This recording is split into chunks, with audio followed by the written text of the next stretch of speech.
नमस्ते साथीहरू अनि हजुरहरूलाई स्वागत छ। मैले आज आलुको अचारको रेसिपी लिएर आएको छु। आशा छ हजुरहरूलाई मन पर्नेछ। र साथीहरू आउनुहोस् बनाउन सुरु गरौँ। यहाँ मैले 6 वटा उसिनेको आलु लिएको छु, 5 वटा चप गरेको हरियो खुर्सानी, अनिखेरि मैले यहाँ इमली अथवा ट्यामरिन भिजाएर राखेको छु। यो चाहिँ एकदम इम्पोर्टेन्ट हो है।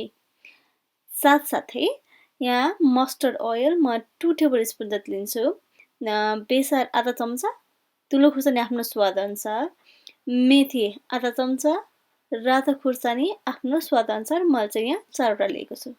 मैले आलुलाई चाहिँ यसरी काटेको छु, हेर्नु, एउटा आलुलाई 8 वटा टुक्रा बनाएर। अब हामी अचारलाई झान्नेछौँ।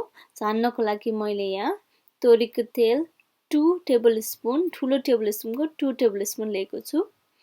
अनि मेथी हेर्नुस्, मैले आधा चम्चा मात्र लिएको छु। मेथी पड्किन थाल्ने बित्तिकै म यहाँ रातो खुर्सानी हाल्नेछु। यसलाई धेरै बेर चलाइरहनु पर्दैन। हाल्ने बित्तिकै अब बेसार एड गर्ने। बेसार एड गर्ने बित्तिकै हामी यसमा आलुमाथि खनाइदिन्छौँ। अब साथीहरू जानिसकेपछि म यहाँ हरियो खुर्सानी मिलाउन गइरहेको छु अनि यसलाई म मजाले मोल्नेछु। अब यो सबै एकैचोटि मोलिसकेपछि म यहाँ इमलीको रस अघि नै त्यो भिजाएर राखेको राख्न गइरहेको छु। हजुरहरूसँग सिड छ भने चाहिँ सिड नराख्नु होला, त्यसको निचोरेर रस मात्र राख्नु होला इमलीको चाहिँ। ल हेर्नुहोस् न, मैले यहाँ मजाले मोल्ने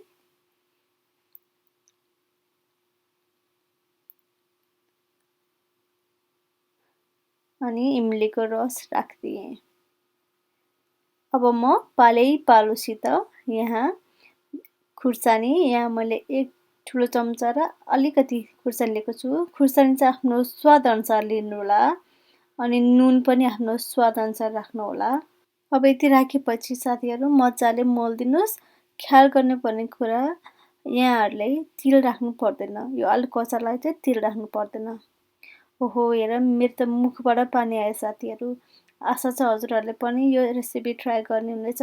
लाइक, कमेन्ट, सब्सक्राइब र सेयर गर्न नबिर्सनु होला है त। अहिलेलाई नमस्ते, फेरि भेटौँला।